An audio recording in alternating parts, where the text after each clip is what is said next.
Greetings, everyone. I'm Dr. Anth. The First Nations is the 12th of America's regional cultures, but it is not a region in the same sense as the other regions in that it encompasses all of the other 11 regions.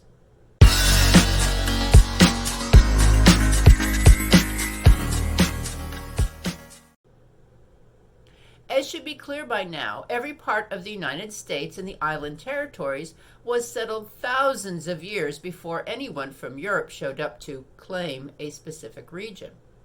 There were hundreds of First Nations, each with their own unique language and cultural practices.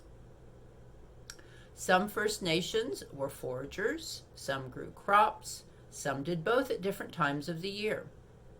Some foragers, such as those living in the Left Coast region, lived in permanent villages because resources were so richly available throughout the year.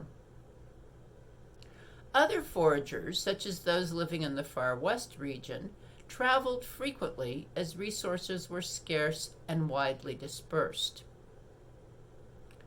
By the time Europeans arrived in the Americas and the Pacific Islands, most of the First Nations were growing crops in addition to hunting.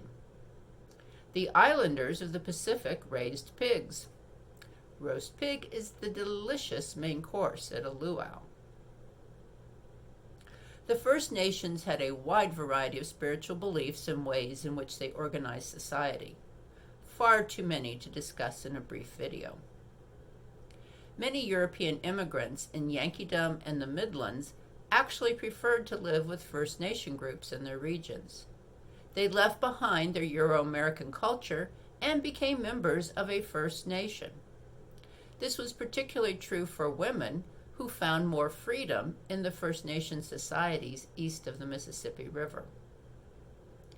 The policy of many Euro-Americans and of the American government was to either eradicate the First Nation peoples or, failing that, to eradicate their cultures. The majority of the First Nation peoples were eradicated by violence and disease.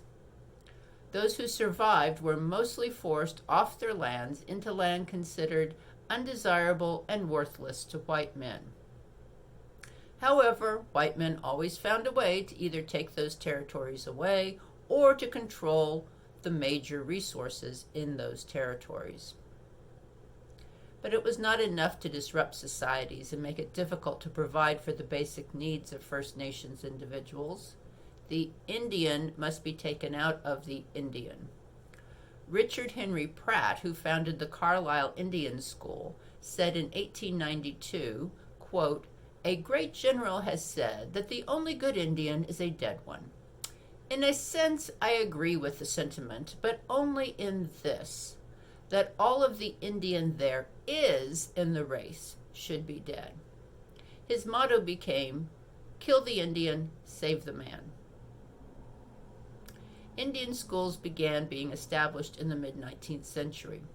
Children were taken from their parents and forced to attend these residential schools until their late teens. The children were forced to wear clothing typical of Euro-Americans. Boys had their hair cut, defying traditions that connected long hair to the natural world. In some First Nations groups, long hair should only be cut to mourn the death of someone. But even worse for the children, they were stripped of their native languages. Language and culture are tightly intertwined. Children were harshly punished if they spoke their native language. Many of them forgot their language and were later unable to speak to family members. Slavery ended around the same time that Indian schools became prominent. The girls in Indian schools were being trained to be domestic servants, while the boys were being trained to work as outdoor servants or in the trades. But many children didn't make it out of the schools alive. We are finding vast graveyards on the grounds of these schools, filled with the skeletons of dead First Nation children. You may think this was long ago, but schools of this type continued into the 1970s. Many individuals who were injured by this system are still alive. This is a very important point.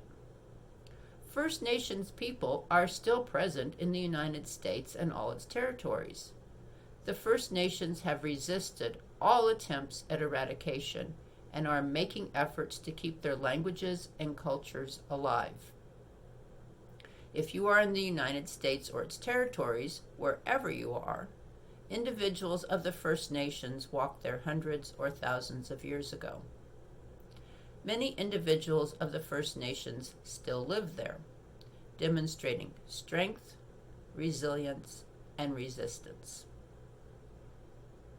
Thanks for watching, and please subscribe to my channel.